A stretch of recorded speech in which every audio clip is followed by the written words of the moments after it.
It is last week's graphic.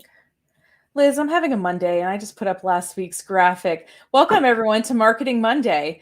My name's Nicole and I normally have graphics correct, but this week's topic is all about short form videos. And we're going to be talking about that and not the thing I just showed you. But Liz, hopefully you're having a less Monday than I am and can tell us a little bit about what's going on at the SBDC that people might want to take advantage of. Well, I think I am having a Monday because I have like already almost 80 emails and I don't know why. Um, because we're popular, that's why. Anyway, hey everybody, thanks for joining us again on Marketing Monday with Nicole. Erica is not with us today. We don't have any special guests, just me and Nicole. So Nicole is the A team, I'm the B team. So maybe that makes us the A minus team. That's what I'm going with anyway. And I wanted to tell you guys, maybe not for the folks who are going to be listening to this, but think about your network and people you know.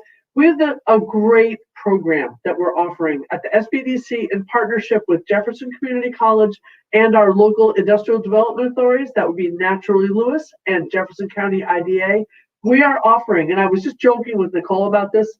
I called it training in a box, and she is a professional marketer, and she thought it was a good idea. So it's training in a box. We will train you for free if you are a resident of Jefferson or Lewis County to be a home-based daycare provider, New York State licensed. So if you know anyone who would want to be a home-based childcare provider, and I just said daycare, and that's a misnomer. It can be evening care, weekend care, overnight care. We will get you the training that you need to become a fully licensed New York State care provider. This is our second cohort. We had a recognition event of our 8 graduates earlier this month, and we're starting again. We have an online Zoom session tomorrow night at 6:30 to tell you all about the program. And I'm going to tell you something else. These are governmental agencies, guys. 2 forms. 2, just it. 1 form to sign up, 1 form for the SBDC, and you unlock health and safety training, SBDC training, because we're training you to be an entrepreneur in the childcare industry, which is, by the way, recession proof. Then you can become then you get to take child development training taught by JCC instructors.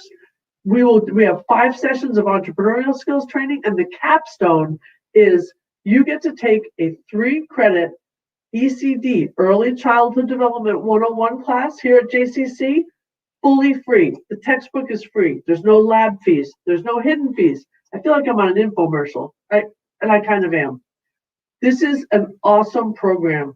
And if you know anyone who's thought about taking on childcare in their home, you can learn this. You can become an entrepreneur. We're going to teach you everything you need to know. The sign up is right there. There's an online session tomorrow. You can always call the SBDC or shoot me an email, and I'd be happy to talk to you about it. Childcare is a necessity, and our community is an official childcare desert. We don't have enough. We have 8 graduates from our cohort 1 who are all open. They're 100% full. They were all full upon opening. Recession proof, I'm telling you. So I hope you guys can think of anybody to send this to. And if you want more information, give us a call. And my infomercial is now over, Nicole.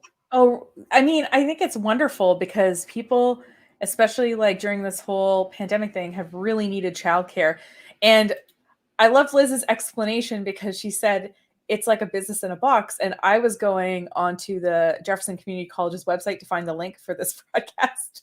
And I clicked on search. And in case you are doing the same thing, just write childcare in a box. And it is literally the first thing that pops up. So Liz's description is accurate, not only in describing the program, but in being able to search for it if you're looking on the website.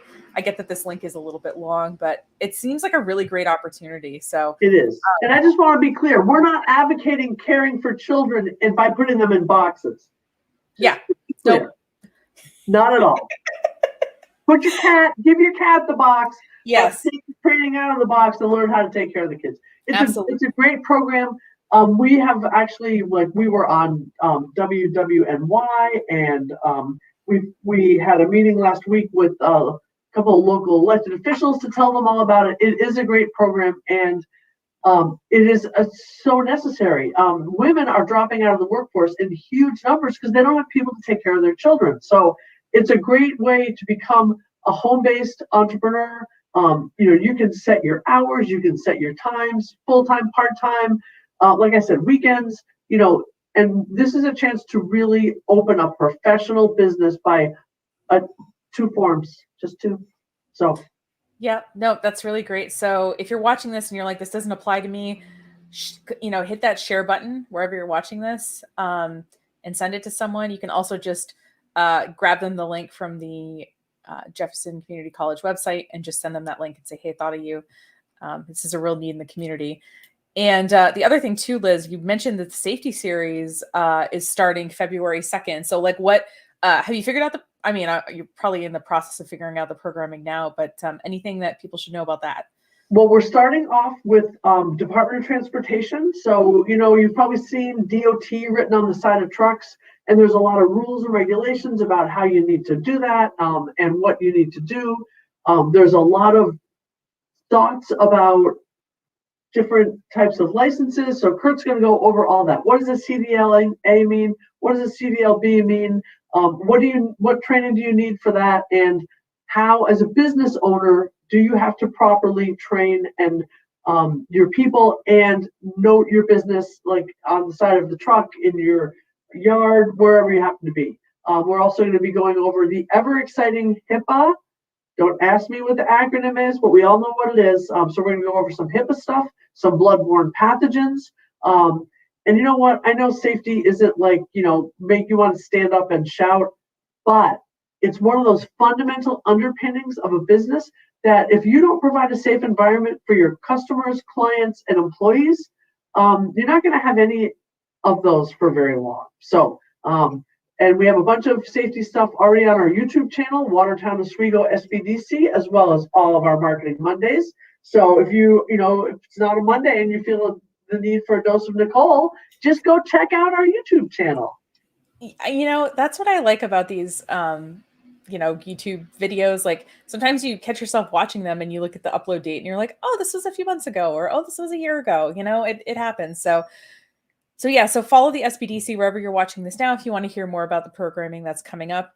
And as a reminder too, that you can submit any of your questions or subject matters you want for Marketing Monday. You can leave a comment wherever you're watching this video, whether it's on Facebook or on YouTube, or you can also email the Watertown SBDC if you want to provide a little bit more context to your question or something like that. But Liz, today we're talking about short format videos. And what I mean by a short format video is a video that's typically under 60 seconds. Although we could argue with TikTok's new rules that it's under 3 minutes. Have you watched a short video today, other than the one I showed you right before the broadcast? Other than the one you just showed me? Yeah. That we're not going to show, but no. It is. No, it was just a funny Liz thing. I have not. Okay, but do you find yourself watching them online? And if so, like, how do you run into them? Just curious, like someone besides me. Like I'm in marketing, so I'm always paying attention to how I came across something, but maybe you've kind of happened upon them on Facebook or Instagram or YouTube. Have you got yourself sucked into something that you weren't quite expecting in a short video format? Yes. So I rely on the young people in my life, like my daughter and my nieces, to send me links, and they do, or they post them on Snapchat or Facebook. And some of my Facebook friends have some great ones. Some are, very much for adults only. But some of them are just sort of general funny stuff. But I think the most interesting piece of it for me, of the whole phenomenon, is, do you want to understand how to tell if your timing chain on your Subaru 1989 Subaru Outback wagon is bad? Just search it. And there's a guy on there. It's a guy. It's always a guy saying, okay, so the timing chain on your 1989 Subaru is bad. Here's what you do. And you can watch the 30 seconds, so you can say, yep, that's a timing chain, or you can watch him or her change the whole thing out. So I think it has democratized information in another way. The internet keeps democratization of information like we're down another level or up another level, depending on your viewpoint. You can, is you got a starter motor problem? Why doesn't my outboard run? How do I clean a fish? It is literally anything you want to know. You can, it's on YouTube, and there's a short form video for it. And then once you get into that rabbit hole, watch out. Next thing you know, you're going to be watching them, do a full carburetor rehaul or something.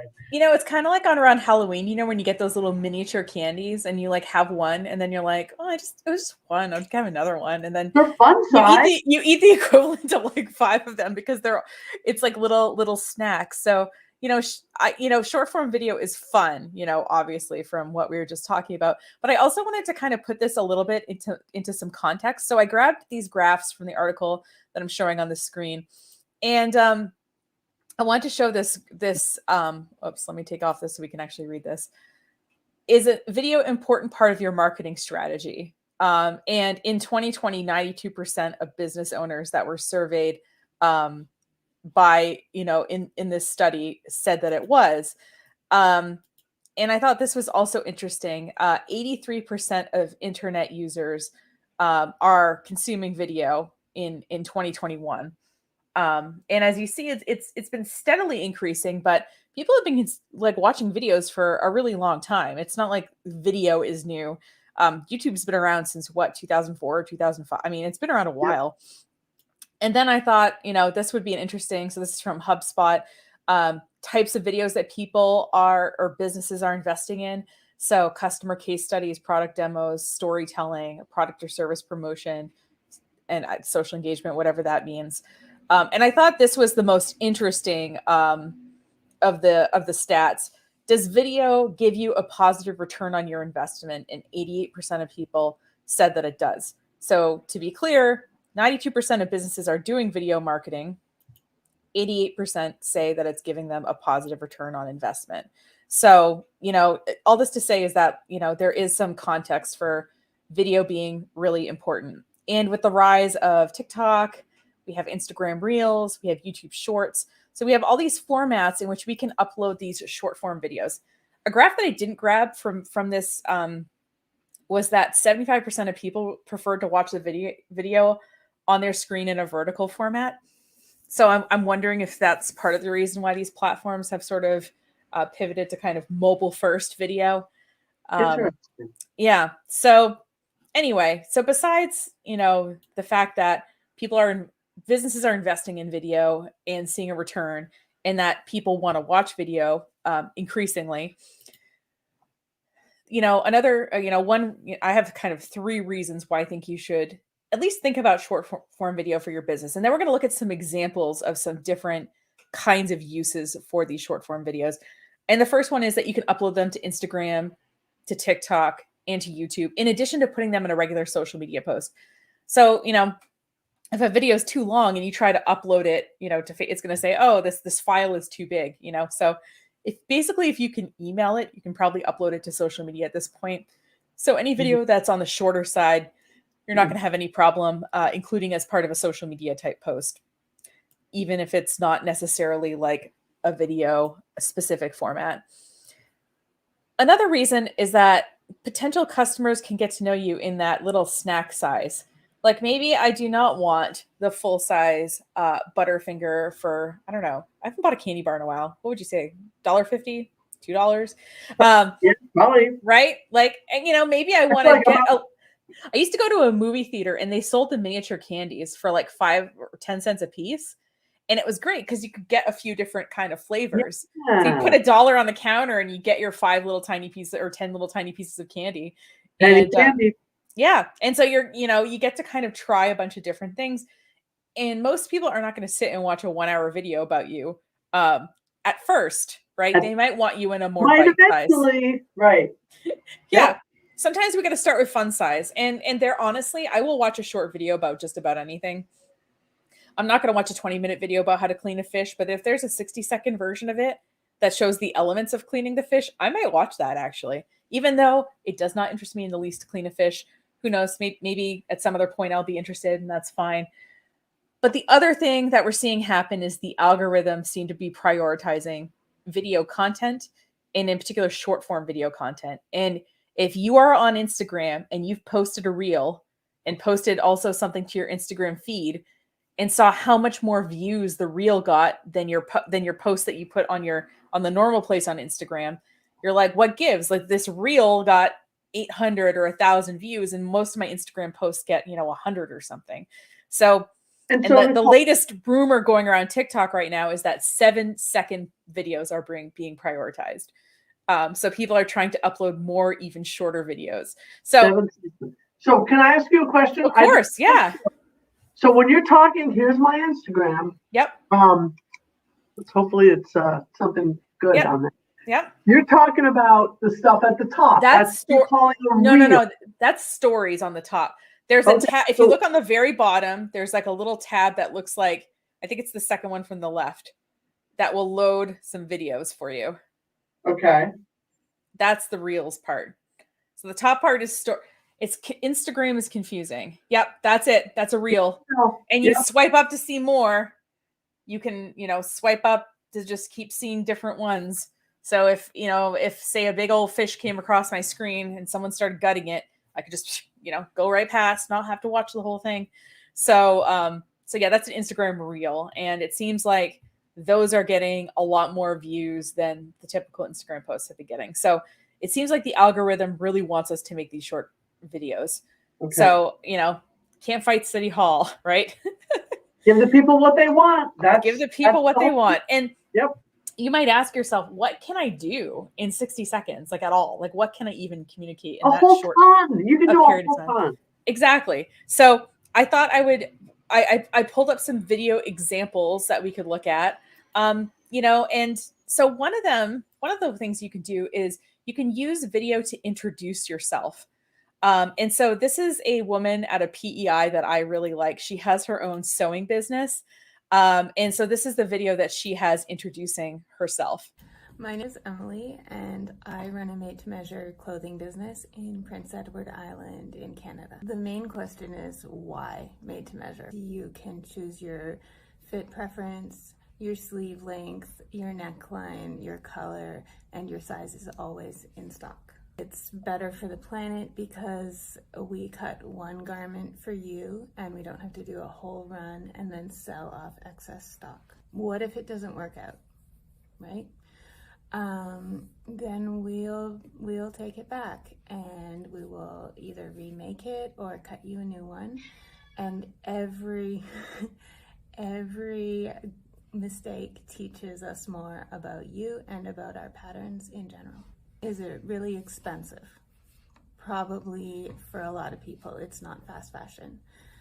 Because I sell direct to my customer, it's less expensive than it might be without the retail markup.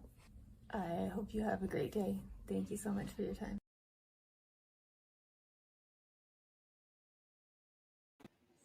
So yeah, so that was just her kind of introducing her made to order sewing business. And it did intrigue me to go look at her pricing. It's like, I think it's like $50 for like a shirt. Like, I mean, it's not that, the way she was saying like it's going to be expensive, I was like, okay, this is going to be like J. Jill territory here. $300 cardigans or something. But it really, I was like, oh, that's not too bad, especially, it's in Canadian money too. So anyway, so that was a short video about kind of her sewing business. And I didn't, I could have gone, I'm sure, to her website and read her about page, but that was a more interesting way to consume it, even hearing the little cat kind of meow in the background. And the way that she turned that into a little graphic and a funny moment, and because, who hasn't been on a Zoom call with cats, dogs, delivery people, dishwashers clanging? I mean, come on, the whole gamut, right? Because It's been 2 years now. And I thought, the stats that you showed, I thought it was very interesting. It's not like, this camera's always backwards for me. It's not like this, right? From no video to video. It's more like just a steady ascent.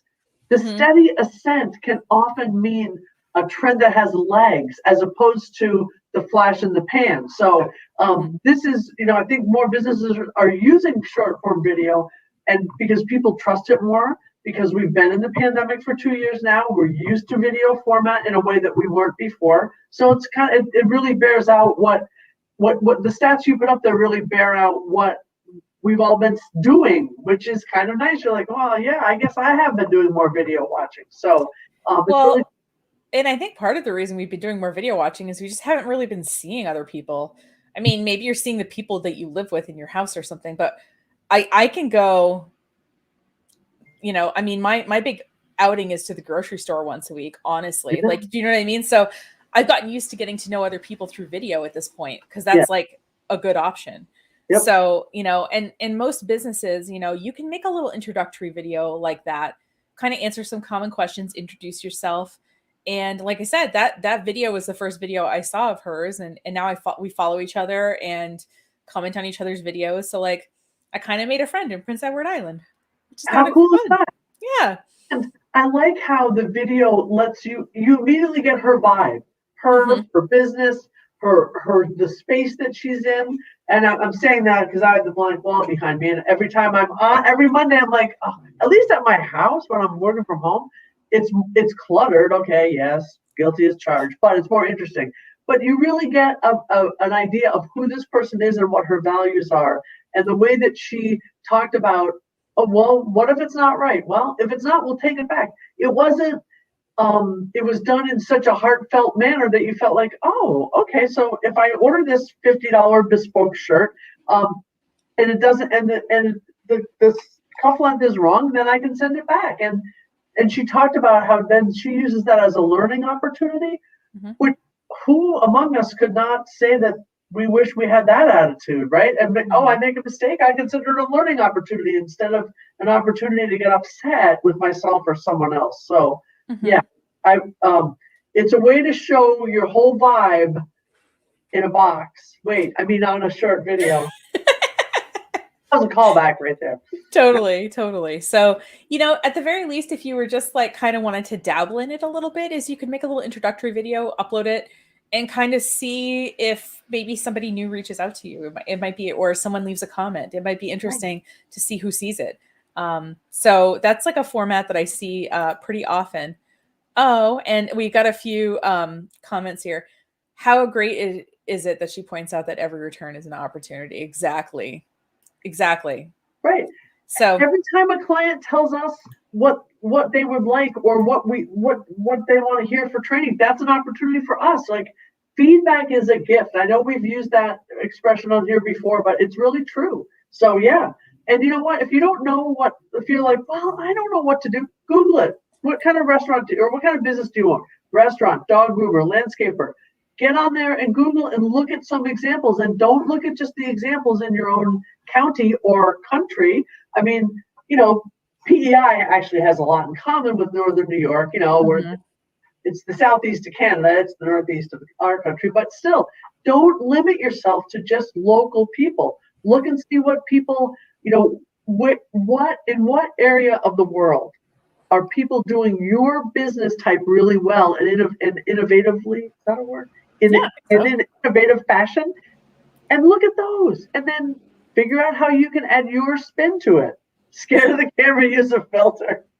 Yeah, it's true. And there's a lot of these recording, like if you're recording directly into the app, they do have filters that'll, lightly touch you up. I mean, some of them can make you look like a totally different person, but some of them can touch you up in such a way that it gives you a little bit of confidence to put what you want to say out there. So it's definitely something that is used. Another way that I've used short form video is either I can call this either summarizing like a longer video that I've done. So for example, like, Liz, we talked about how you guys are thinking about kind of cutting up these marketing Mondays into sort of interesting nuggets, right? So that's, a way to do it. And, if you've done, let's say you've done a ton of research for like, I don't know, a grant report, or you've created a presentation, you can take what you've learned and make it into a video. So I wanted to show an example from my catalog, just summarizing a longer video. So this is one that I did a long form video about branding guidelines. This is about a year ago, but because you'll see my hair is different. But yeah, so this is like a 60-second summary of that much longer video. Hey everyone, so you may or may not know that I do a weekly live stream on different platforms. I got to figure out how to make it work on TikTok. But I was preparing next week's, and I thought I would share with you the topic, which is branding guidelines. Now, I know as a small business, you're thinking like, it's all up here. I don't need branding guidelines. But really, as you start working with other people, they really save you a lot of time, and they make sure that what your intern creates or what, the sign guy is making for you is consistent and something that you're actually going to like. So let me go over a couple of ways you can make them yourself. First thing you can do is go to Style Tiles. I'll put the link on the thing, and you can make what's called a style tile, and it's almost like a mood board. It's mostly for web design, but this is a helpful jumping off point if you're just getting started with branding. Canva also has multiple branding guidelines templates, and you could just modify them and change them for what you want. And obviously, if you have a specific vertical looking for them in Google, you can start with a sample and just modify it from there. All right, get branded. And So there yeah, it is. just right. So, and I like went into more detail in the longer video. I pulled up examples and I talked about them, but it gives you a little teaser, and maybe you're like, oh, I'm going to go watch that video now. Like that seemed interesting to me or whatever. Or maybe you just said, oh, I learned something new. That person was helpful. And maybe when you're thinking about, developing your online presence, you'll think of me because I helped you out that one time. Exactly. Right. It's not, the whole thing about marketing is that it's intended at the 50,000 foot view. It's not trying to sell you this product in this fashion on this day, especially when you're using social media. Nobody goes, or very few people go on social media and say, well, I want to see, I'm buying boots today. I don't know what kind or style or what, you know what kind of boots you want. You don't just go to get on there and search broadly. So there's a whole ethos to how you go about this. And the other thing I will say is think about factory tours that maybe you've been on.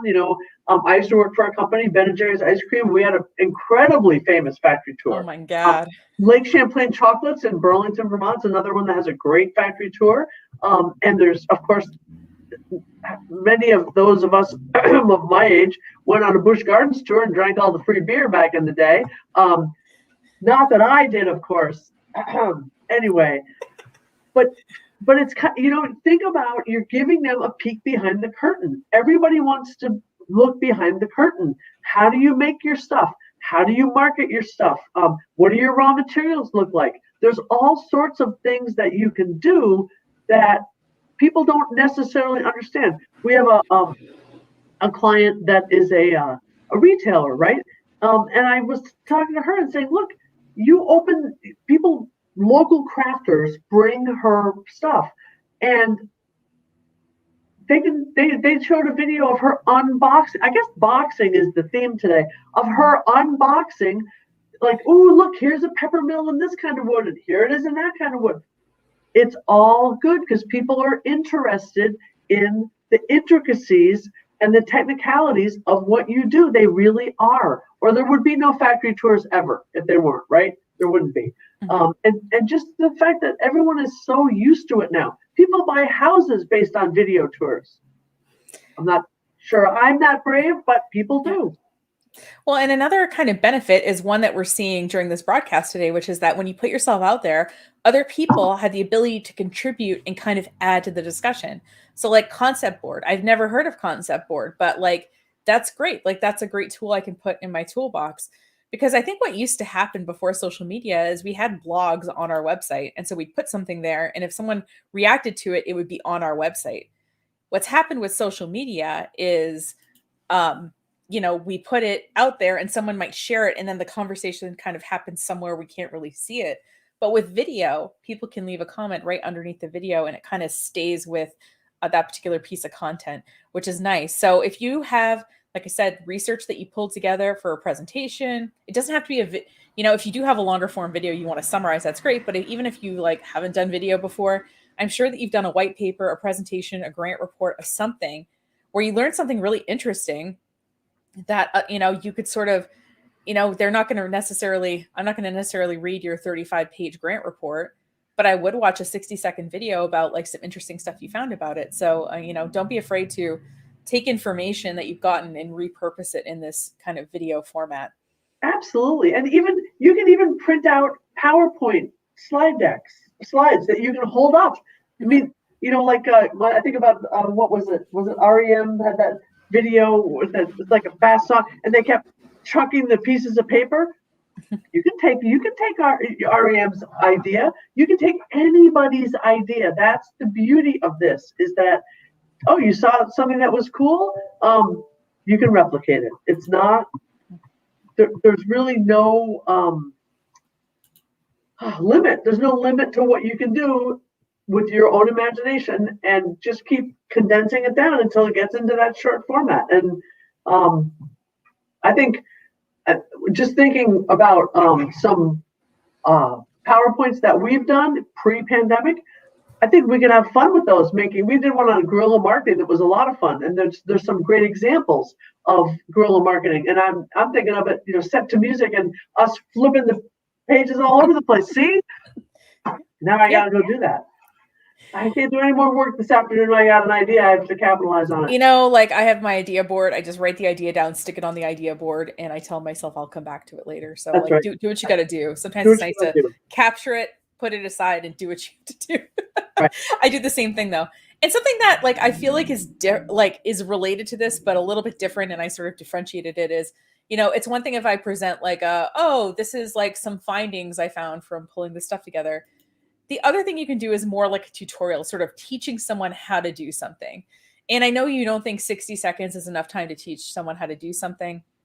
I did find an example. This is a guy who he sells camera equipment. He does photo presets. I think he's also probably a professional photographer, but he did a tutorial about how to take better selfies for Instagram. And so let's see what he can communicate in 60 seconds. It's kind of impressive. Here's 3 tips on how to take better photos. Make sure to stop taking boring pictures like that. Instead, do this. Have your model put one leg up against the wall, stand against the wall, and then make sure their head is below the top line of the grid, just like so. You should end up something cool like that. The days of taking boring flat photos are done with. Instead, do this. Have your subject go against a railing, put your camera on 0.5 zoom, flip your camera upside down, make sure they're in the center of the grid, tilt your camera back, and you should get something cool like this. Stop towering over your subject when you take pictures. It doesn't look good. Instead, get at a low angle, put your camera on 0.5 zoom, flip it upside down, and then make sure your subject is in the top left-hand corner of your grid. Just use those 4 grids there, and then take a picture whenever you're ready. Should get something cool kind of like this. All of these presets I edited with my Busy City collection. The link to those presets are in my bio.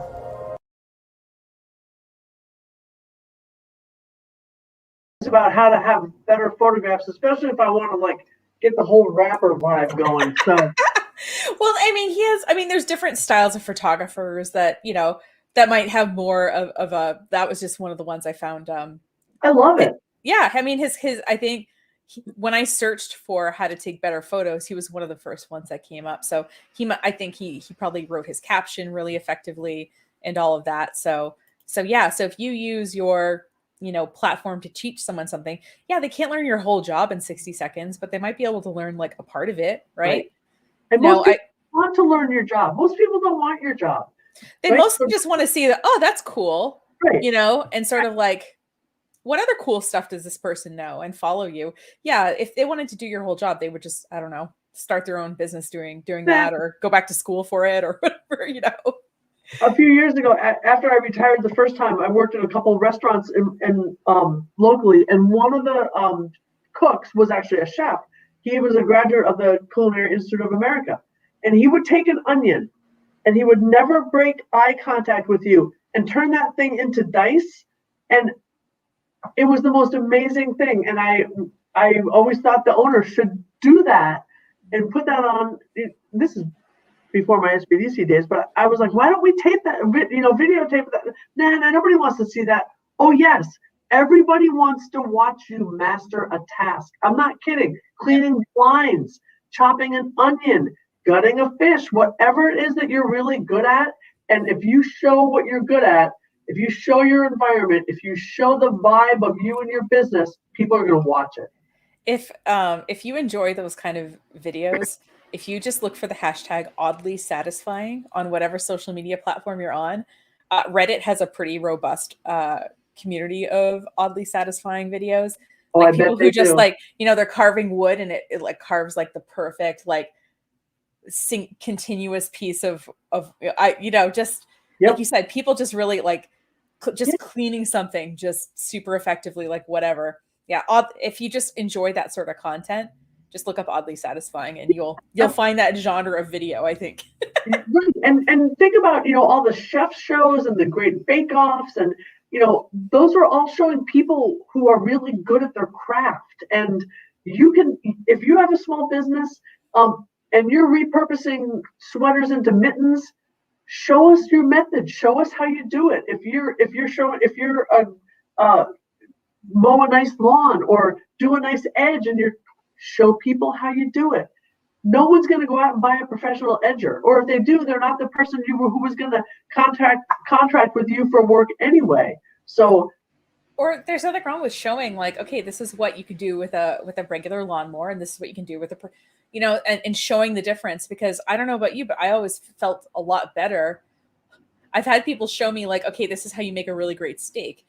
You have to get the pan up to this temperature, and I'm like, oh, my stove doesn't go up to that temperature. It makes me feel better to know that like it's not my lack of aptitude, but some of it is skill, some of it is having the right tools, some of it is having experience. And as a business owner, you probably have all of those things.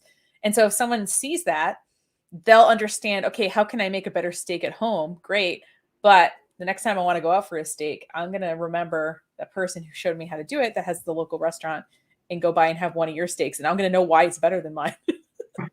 It's all about the temperature, baby. Yeah, exactly. Like, yeah, that's basically what I learned with one of these videos, is it was like such a high temperature that my stove just doesn't even go up to that. So, yeah. So like I said, don't be afraid to teach someone something. You're not giving away everything, but like, there's nothing wrong with that guy showing you how to take a few clever kind of Instagram photos. It's not taking away from his business whatsoever. It's probably getting more people interested in photography. It's getting people thinking about, oh, okay, like if this guy can teach me this, like what else could he teach me? Exactly. So, yes. Yeah. Or if you're giving people a little taste, a little right. little Snickers miniature of your your work. The fun size. That's right. That's right. Exactly. Yeah. Now, another flavor of video I've seen people do, and Liz, you alluded to this. I'm sort of like summarizing knowledge or teaching people something, but then there's just this behind the scenes where you're not really trying to show someone how to do anything. You're just like showing them like, oh, this is like a day in the life of a business owner, or like this is how we whatever. And this video example, okay, I'll warn, it's a little bit sassy. It's from a cosmetics company, and it's in response to someone leaving a comment saying, oh, well, I think your stuff's way too expensive. It's like a little bit sassy, but no one's saying any bad words or anything, but it is a little on the sassier side. So if this isn't your business vibe, that's fine. There is a way for you to address this in a non-sassy way, but if you want to address it in a sassy way, let's check out how these people are doing it. I know that you think that we're pricing things wrong, but you wouldn't say that to Louis Vuitton, and we don't owe you affordability. It's out of your budget, it's not overpriced. If we didn't need money just to survive, wouldn't that be lovely? But it's not realistic, is it, Janet? You know, we've got bills to pay, we've got to feed ourselves, we need to earn what we're worth. Okay, you absolutely having a laugh. I love it. It's not. The vibe is sassy. They're a makeup company, and we see with their colors, they might be a little bit sassy, and that's totally fine. But I literally, until I saw that video, never thought about how a makeup palette was put together. I never thought about like needing to like press it down with a special machine. I didn't think about having to put the individual pigment. I literally never once thought about it. Well, right, because why would you? Because you buy the makeup and you use the makeup, and right. But I think that the message is, yes, maybe buying stuff locally produced, like the woman from PEI, right? Yes, you can go to Walmart and buy a blue shirt for $12.99 or $8.99. Hers are $50, but watch it 100 times and see what happens, or watch how it's made. And there's the whole consumerism bell curve, right? So when you're young, you don't really need a lot of stuff, and then you get older and you buy a house or get an apartment and you have a kid and you need all this stuff. And then trust me when I say that when the kid's out of the house and you're like, why do we have all this stuff? What do we need this stuff for? So yeah, you don't have to. This ties into so many things we've already talked about in this series. Feedback, packaging, how to make get the illusion that there's a little bit of mystery in there. Like, I don't know how they got all that blue eyeshadow into that little thing that they brushed it all into, but it sure looks cool. And I'm not going to go open an eyeshadow company. I can watch a 3-hour video and I'm still not going to open an eyeshadow company. I'm not a chemist. You got to be a chemist. Well, yeah, I saw that they had like these, they were brushing it into the little squares. I was thinking like, look at how much that equipment costs. Look, they have 2 people who are doing this, like, and it looks like they're working pretty quickly too, you know? So like, it's, yeah. So I mean, the thing I always have to remind myself of, and maybe other people do too, is that running a business is a lot of people's dream. A lot of people dream of doing this. So I know sometimes you're in the middle of running a business and you're like, I hate this. But people, I mean, maybe it's just me. I don't know. No, you're allowed to hate it. You have moments where you do, but the reality is a lot of people dream about owning a business. And so seeing behind the scenes of like, oh, how do you order the coffee for your cafe? Here's us taste testing with the coffee rep. Like that's just a normal Tuesday to you. But like, people are like, oh, I never thought about like coffee tasting with the rep and like how they would figure it out. And so anyway, so just think about like these little moments. And yeah, nobody wants to watch me like edit a video, it's kind of boring to watch that. But I mean, there are parts of my business I'm sure that would be interesting to people. So taking these little vignettes and like kind of showing behind the curtain a little bit is kind of kind of fun for a lot of people. Well, even something as simple as like when people go to a bar, I'm talking before the pandemic and when life was what it was, watching a busy bartender, the potions and the shakes and the daiquiris and the blender and all that kind of stuff. And so if you have a bartender at your business or a server or a cook who's very expressive and really good technically, give them a little video, let them show you. And, I watched one, why I don't even I know why, because someone wanted to know, hey, how do I open a bottle of wine without a corkscrew? Well, there's videos out there. You got a towel and take the little wrapper off and wrap the towel and you hit it slowly against something hard like a tree. You can do that. So you can have some fun and you could show somebody opening a bottle of wine with different types of corkscrews out in the wild with a stone or what. Get creative. Think about what you're trying to do. You're trying to build goodwill. You're trying to increase your sales. You're trying to increase your profitability. You're trying to increase your client count, your customer count, your traffic. Think about your goals and what you're good at and what's cool. Like when you walk into your own store, say it's a dry cleaner and you watch, someone pressing with the big mangle. That is incredible to watch.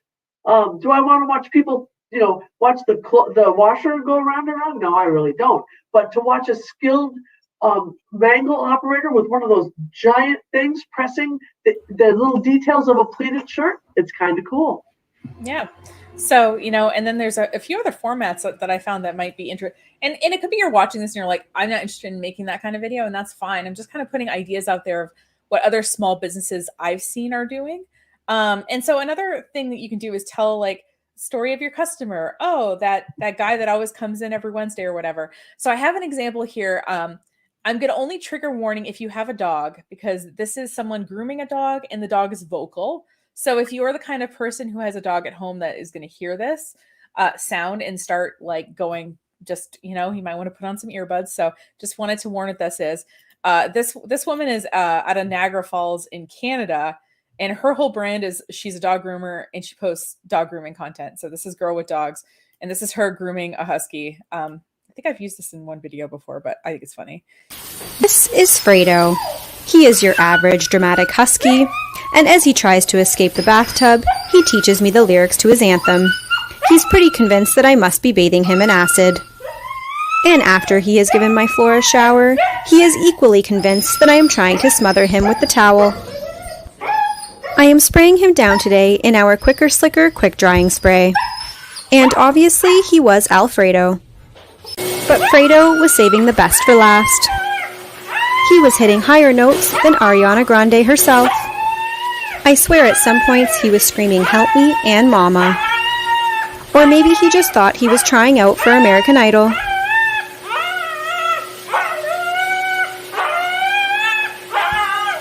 For me, the most impressive part was that he showed me that he could not only sing, but he could swim at the same time. And now that I am hearing impaired, I brush him out with my slicker brush, and apparently a wire brush is far less scary than a soft towel. I de-shed him using the Equi-Groomer, but because he is still young, he is not shedding much coat. After that, I shave out his paw pads, and I sprayed him down in our Mango Tango cologne. And this dramatic boy is all finished, and if you'll excuse me, I'm gonna go check on those hearing aids that I ordered.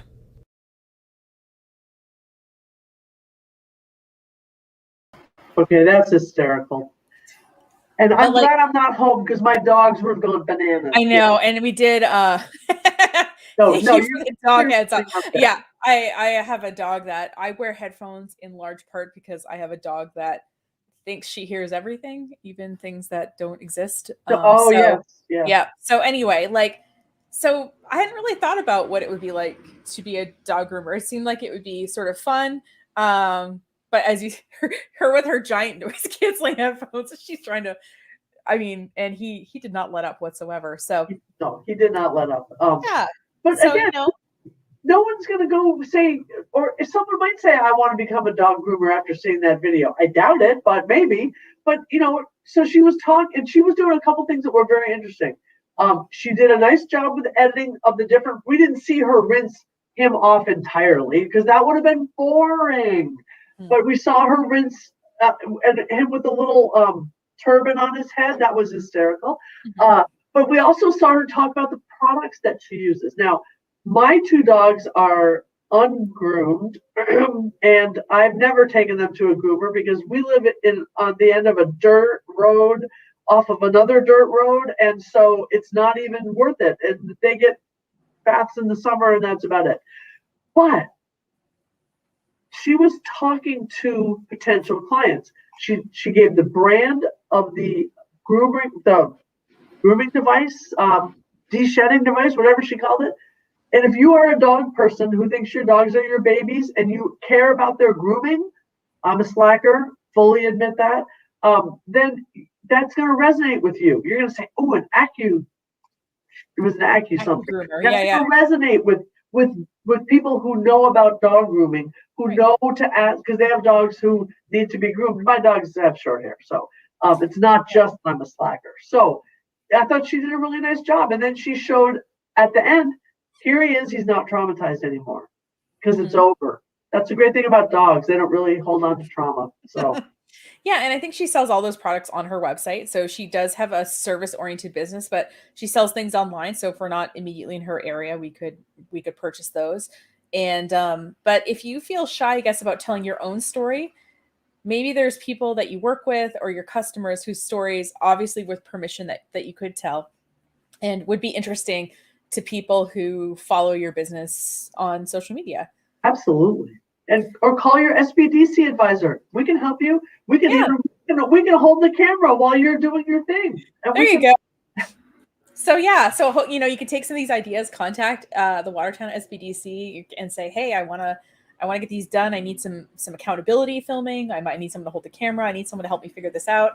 And they've got some great resources for that.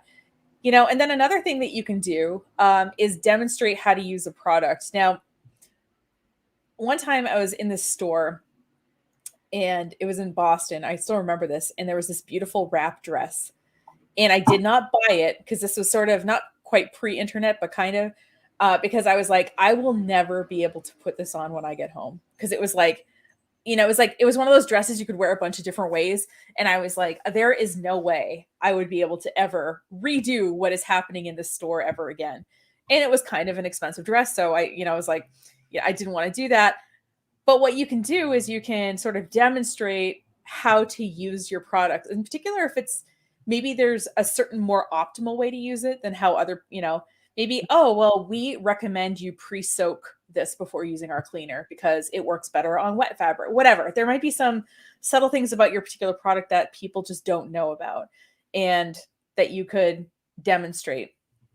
And I did find I didn't find a good video. I found a video of someone putting on a wrap dress, and you could see the quality of the fabric in video in a way that is hard sometimes to see in a still photo. So you probably notice that a lot of products, when you go look at them online, there's photos of the product, and then sometimes there's a video, especially if it's of a garment. It's someone walking, they turn, and then they keep walking, and it shows you how it flows. It shows you how it fits on a real body, maybe not a body type like I have, but like a body. You know what I mean? So, I think sometimes people don't buy things because they don't quite know how to use it or don't have that confidence, or they're worried that it's so specific that, okay, well, I can only use this for one thing. Well, maybe you can use it for a bunch of, maybe there's other uses for the product as well, or other applications, and that would give people some confidence to buy it. So don't be afraid to demonstrate how you, the person who either invented or who bought the product for your retail store, use this product in the most optimal way. There's a couple examples of that. So at the holidays, I bought my daughter an apron from a company called Morada, Morada, and it was a pricey apron, but she's a big baker, so it's got this crisscross in the back so that it doesn't sag. But she literally had to watch the video to figure out how to put it on. So there you go. And once she figured out how to put it on, now she knows. But sometimes there's a learning curve, so that's okay. It's okay to have a complicated product, and it's okay to show people how to use it, and you can have some fun with it. There's a company that I follow, a women's fashion company out of San Francisco, or Oakland actually, and she's always showing their creations on herself, and she's not a size 00, and her employees, and they're not size 00s. Some are short, some are tall, some are fat, some are not.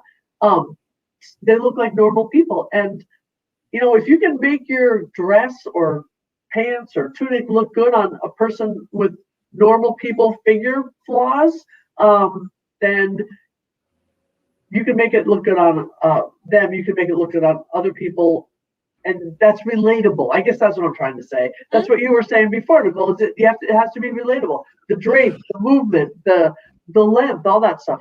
I've noticed that even on I think it's TJ Maxx website, they've started saying what size and height the models are, so that that person's 5'10" and it's 00. Well, yeah, okay, it's not going to look the same on me. So all that information is power to your customers. All that information is power. And even if you feel like you're, oh, this is how I would use this if I was, I don't know, this kind of person. Well, even if you think that's a relatively small, oh, this is how, a senior citizen could use, or whatever could use, or somebody with hand mobility issues would use this product or something. You might think, well, that's a relatively small customer base. But if you're reaching a pretty large, I mean, even if it's a few hundred customers that feel served by that video, it's really nice for you to do. And especially if they're shorter format videos that you take on your phone, it doesn't have to be this giant expensive production. Sure, right. You might want a professional commercial done for your business, but like these short form videos can be a little bit more casual, and you can edit them right on your phone. I use an app called InShot. It's free, but the paid version is like $2.99 or something. And you can layer tracks, you can add text over, or like how she added the cat in that first video that I showed. You can add other pictures, you can add text, you can add some transitions between the clips.